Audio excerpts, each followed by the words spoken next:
G'day everybody, how you going?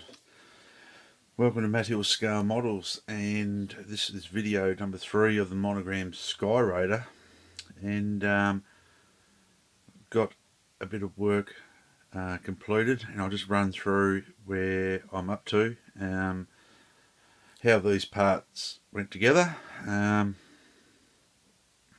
probably explain in the other video, but I've got some painting on the cockpit done, the base coating on the exhaust done, the wings assembled, etc, etc, and I'll just run through it quickly. The cockpit has been painted, washed and dull coated. I used Tamiya paints and life colour paints for that. The seatbelts didn't come up too bad for moulding in seatbelts. The exhaust has been painted a base coat of Vallejo base flesh tone, which is the real brown, orangey brown colour. It will be then, I've got some pastels I want to try, or some pigments I want to try, some brownie, then bring the brown into sort of black, sort of feather it all together so it looks like a burnt sort of exhaust. That was done. I've added a little bit of detail to the engine, some coil packs, a new ignition ring, and some other bits and pieces, because what photos I've seen, they do need that, because you can see that part is fairly visible at the front of the engine. That was just made from some wire. I've just got to put some ignition wires in it. I think I might give that a go. Going to paint the whole thing black, and then pick out the engine in flat, or the engine cylinders and heads and push rods and everything in black, silver, grey front crank casing, and then I will put a dark wash, Vallejo wash on it. I've been using that and it's come up really good, as I'll show you on a few other bits and pieces. The wheels are done, and these are really some nice detail on these old Monogram wheels. I've also used on this one, which I think is a far superior tyre colour. This is the Tamiya tyre colour, brushed on by a paintbrush, just using a little bit of thinners and some of the Tamiya paint retarder. It just seems to be that better tyre colour than the AK rubber tyre colour. The other tyre colour is a bit more sort of like a German grey, darky grey. This is a bit more of a tyre colour, but there's some really nice detail on these. They were painted in Mr. Hobby lacquer white, and then I just used the dark Vallejo acrylic wash, and I'm really happy with it.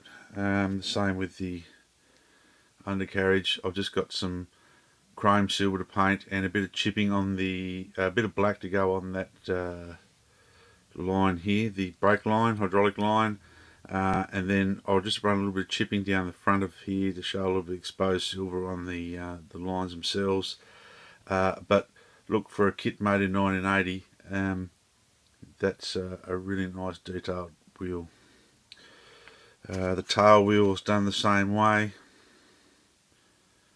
using the Tamiya lacquer white by Mr. Colour, and then the wash, acrylic wash over the top, and so is the rest of the undercarriage parts. They look nice and dirty. I've seen the Skyraiders have really filthy landing gear. I suppose they cop a lot of hard work landing on the Big E and taking off again, carrying phenomenal loads and flying heaps and heaps of sorties they used to do in Vietnam. The undercarriage, but they're very good.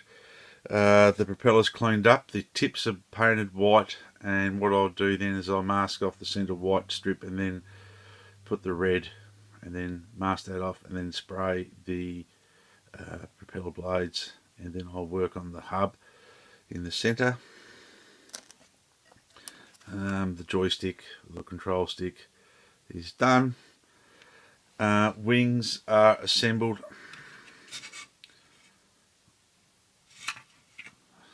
They're all done.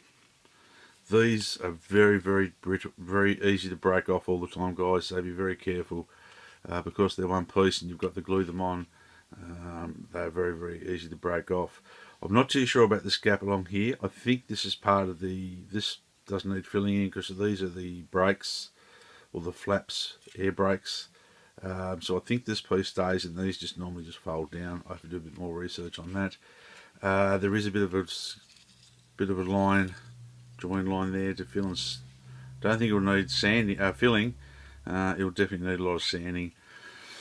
And I have to get it pretty right because the Skyraider does have a bare metal leading edge on the wings. So I'll have to make sure that I get my finish pretty spot on for that.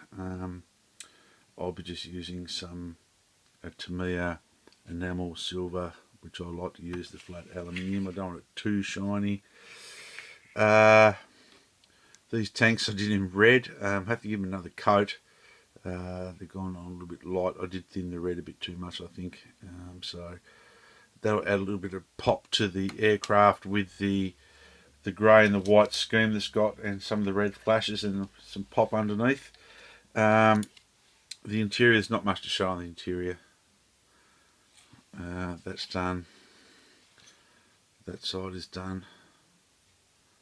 So I just wanted to do this video to show you where I'm up to, because I think things will go together fairly quickly from here. I have got a major big job to do on this ordnance. I've got to paint these yellow, mask them up with a fine strip of masking tape for a yellow band, and then spray them the olive drab. That's going to take a long time. I don't have any in my decals. I don't have enough yellow bomb stripes, and I don't even think I've got stencils, but I'll have to have a look through what I've got and then I'll work on that as well.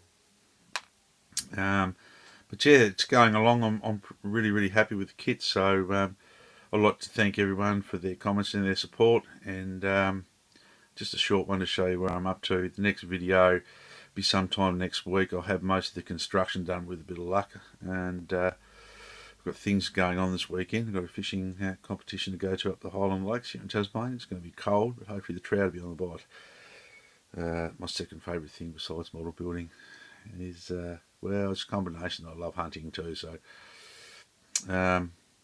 hopefully they all tie together, the hobbies. Wish I could pack some of my stuff with me. But by then we should have some of the major construction done. So far, really, really nice kit. No real fit issues at all. The landing gear's a little bit, the landing bay doors are a little bit of an issue. When I'll just quickly show you before I go, so we can show the fuselage halves button up. Okay, just bear with me 2 seconds. So that part of it's all right. I did break this piece of plastic here for the guide for the canopy, but I'll replace that with some bit of brass rod. The wing fit underneath doesn't look too bad. Nothing too bad. There is a big step here, but I might be able to get that to fit a little bit better with a little bit of sanding and careful building. There's a bit of a gap on the top of the wings there, but not a real lot. So I think it's going to, look at that, just broke one of those bloody things. I think it's going to go alright. So before I break anything else of it, I'll go, look at that, weak point. So be very, very careful. Okay guys, thank you very much for your support, and stay tuned. We'll have video number 4 coming up soon. Catch you later. Bye.